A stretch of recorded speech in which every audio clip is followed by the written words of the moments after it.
નમસ્કાર વિદ્યાર્થી મિત્રો, સ્વાગત છે તમારું તમારી પોતાની યુટ્યુબ ચેનલની અંદર. આજે આપણે ધોરણ 11 વિષય ગુજરાતીના સ્વાધ્યાયના પાઠ નંબર 2ના સ્વાધ્યાયની ચર્ચા કરવાની છે, એનું સોલ્યુશન જોવાના છે. પણ એની પહેલાં એક મહત્ત્વની સૂચના કે અત્યાર સુધી આપણે પાઠ 1 અને એનું સ્વાધ્યાય સોલ્યુશન જોઈ ગયા છે.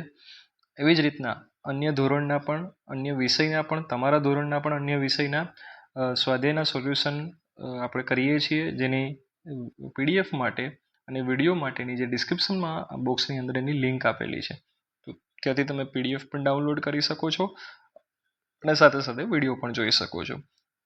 તેમજ અમારી સાથે વોટ્સએપ ગ્રુપની અંદર જોડાવા માટે પણ વોટ્સએપની જે લિંક છે તે ત્યાં ડિસ્ક્રિપ્શન બોક્સની અંદર આપેલી છે, તો તમે ત્યાંથી જોડાઈ શકો છો. તમારા મિત્રોને પણ આ શેર કરી શકો છો, જેથી મેક્સિમમ લોકો આનો લાભ લઈ શકે. તો ચાલો, સ્વાધ્યાય બહુ નાનું છે, આપણે ફટાફટ એને સોલ્વ કરીએ. ધોરણ 11 વિષય ગુજરાતી પાઠ 2 પોસ્ટ ઓફિસ, તેનો સ્વાધ્યાય. પ્રશ્ન ક્રમાંક 1 છે, નીચેના પ્રશ્નોના ઉત્તર એક એક વાક્યમાં લખો. પ્રથમ પ્રશ્ન છે, અલી ડોસાને એ જગ્યાએ બેસવાનો કેટલો અભ્યાસ હતો? તો 5 વર્ષનો અભ્યાસ હતો ભાઈ. કેટલા વર્ષનો? 5 વર્ષનો. બીજો પ્રશ્ન છે, અલી ડોસા પર આવેલા પત્રનો પોસ્ટ માસ્ટરે શા માટે ઘા કરી દીધો?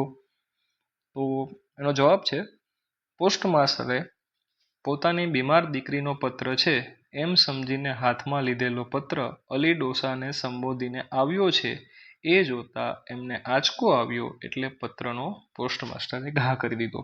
બરાબર. ત્રીજો પ્રશ્ન છે, અલી ડોસો રોજ શા માટે પોસ્ટ ઓફિસ આવતો હતો? તો અલી ડોસો પોતાની સાસરે વળાવેલી દીકરીના પત્રની આશાએ રોજ પોસ્ટ ઓફિસ આવતો હતો. પછી આવે છે પ્રશ્ન નંબર 4, લેખકને મતે અર્ધું જગત ક્યારે શાંત બની શકે છે? તો જવાબ છે, લેખકના મતે જ્યારે માનવી બીજાની દ્રષ્ટિથી જોવાનું શરૂ કરે ત્યારે અર્ધું એટલે ખરેખર અડધું આવે, હાફ આવે, હાફ. બરાબર. અહીંયા તમારે સમજવાનું કે અડધું એટલે હાફ થશે. બરાબર, અડધું જગત છે એ શાંત બની શકે છે. બરાબર. ચાલો આગળ વધીએ. 5મો પ્રશ્ન છે, લક્ષ્મીદાસ અને પોસ્ટ માસ્ટરે મરિયમના પત્રનું શું કર્યું?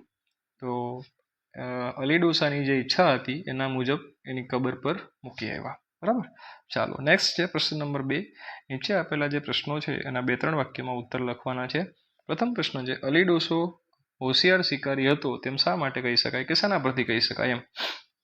તો અલી ડોસો ધૂળ જેવા રંગના તેતર અને સૂકા પાંદડાના જેવા રંગના ભૂરા સસલા હોય એને ઝાડીઓમાંથી શોધી લેતો, એટલે કહી શકાય એની દ્રષ્ટિ છે ગીધ જેવી તેજ હતી અને ચપળ શિકારી હતો. બરાબર. ચાલો, એટલે હોશિયાર શિકારી હતો એમ કહી શકાય. નેક્સ્ટ છે, સ્નેહ અને વિરહ અલી ડોસાને ક્યારે સમજાય છે? તો જ્યારે અલી ડોસાની એકમાત્ર સંતાન એવી એની દીકરીના લગ્ન પછી એ સાસરે જતી રહી છે અને 5 વર્ષથી એને કોઈ ખબર નથી મળતી, ત્યારે અલી ડોસાને સ્નેહ અને વિરહ સમજાય છે.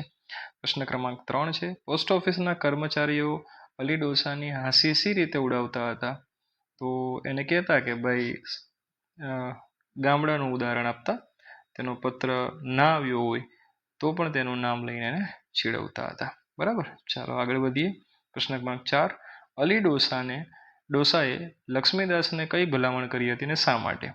તો જ્યારે અલી ડોસાને લાગ્યું કે હવે તેના જીવનનો છેલ્લો દિવસ છે, ત્યારે તે પોસ્ટ ઓફિસના કારકુર જે લક્ષ્મીદાસ છે એની પાસે ગયા અને 5 ગીનીઓ આપીને અલ્લાહની સાક્ષી, અલ્લાહ એટલે ભગવાન, એમના ભગવાનની સાક્ષીએ ભલામણ કરી હતી કે તેમના મર્યા પછી જો મરિયમ એટલે કે એની દીકરીનો પત્ર આવે તો એની કબર પર મૂકવાનો છે એવું. એના પછી છે પ્રશ્ન નંબર 3, નીચેના પ્રશ્નોનો મુદ્દાસર ઉત્તર લખો. તો વાર્તામાં રજૂ થયેલ રાત્રિનું વર્ણન કરો, જે અહીંયા લખેલું છે સવિસ્તાર. પ્રશ્ન નંબર 2 છે, પોસ્ટ ઓફિસ અલી ડોસા માટે ધર્મક્ષેત્ર તીર્થસ્થાન બન્યું, આ વિધાન સમજાવો. અને છેલ્લો પ્રશ્ન છે, અલી ડોસાનું પાત્રાલેખન કરો, જે તમારા માટે ખરેખર ઉપયોગી પ્રશ્ન બનશે. બરાબર. બસ અહીંયા આપણું સ્વાધ્યાય છે પૂરું થાય છે. આવી જ રીતના અન્ય સ્વાધ્યાય, અન્ય વિષયોના આવી જ રીતના સ્વાધ્યાયનું સોલ્યુશન જોવા માટે અને પીડીએફ મેળવવા માટે અમારી સાથે જોડાયેલા રહો. ચેનલ પર નવા હોય તો લાઈક કરો, શેર કરો, સબસ્ક્રાઈબ કરો. ધન્યવાદ.